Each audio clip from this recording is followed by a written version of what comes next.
Nathan, there must be a real spring in the step after Tuesday's result.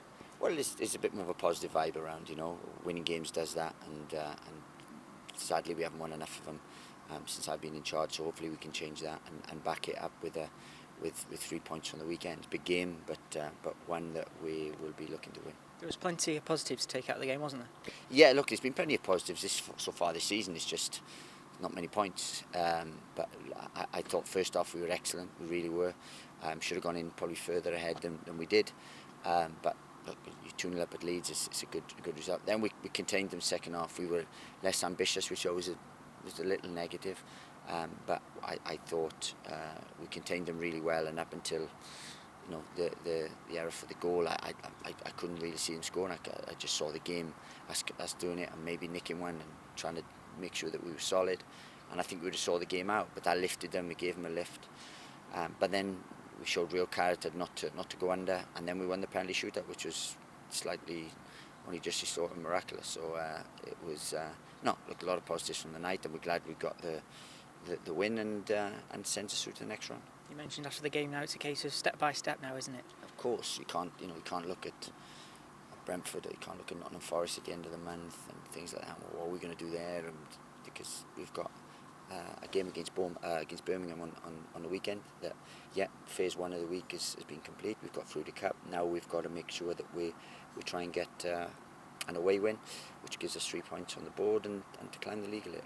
Bruno Martins-Indi obviously came back into the side on Tuesday, and you've mentioned about the fact that Badu Ndiaye could be involved on Saturday. It does give you even more greater competition. Does that maybe give you more of a selection headache? Yeah, well, it does slightly, yeah, because obviously we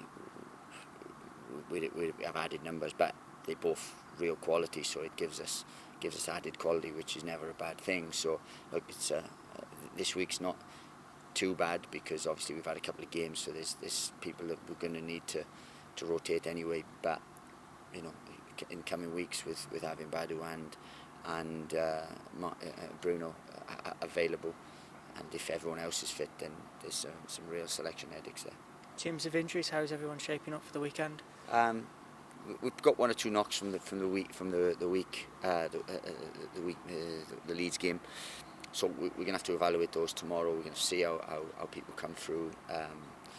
Jack has picked up just a slight knock, so has Nathan Collins, and then it's touch and go with Powell. So we've got one or two little ones, but as I said, we've got strong numbers, so we're in a decent position. In terms of the opposition on Saturday, Birmingham City, what can you expect from them? Championship game, tough game. They'll be very organised. Pep's got them, organised in how they play and so on. They picked up some decent results. Beat Brentford away, beat Barnsley at home. They drew with Bristol City, so they picked up points, picked up more points than us. So they're in theory better points form than we are. But we go there in good spirit after the midweek. We seem to have a lot of away games lately, so we're getting used to playing away.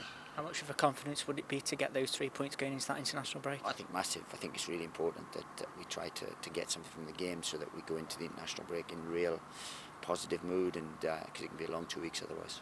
Finally, the transfer window obviously shuts on Monday. Can we expect any permanent deals out or any loan players? Well, I think we're not far off being done on terms of people going out. I think obviously Moritz has gone to Celtic, and we wish him all the best. I think there's certain things in the pipeline for one or two others that hopefully we'll be able to announce, and then we're just waiting for this ridiculous window to shut. You mentioned a couple of weeks ago about some of the young players. May they go out on loan possibly? Maybe we're actively trying to get good loans for them, not just to let them get out, but to try to have a couple of good loans, and if we can do that to give them the experience they need, then that'd be brilliant.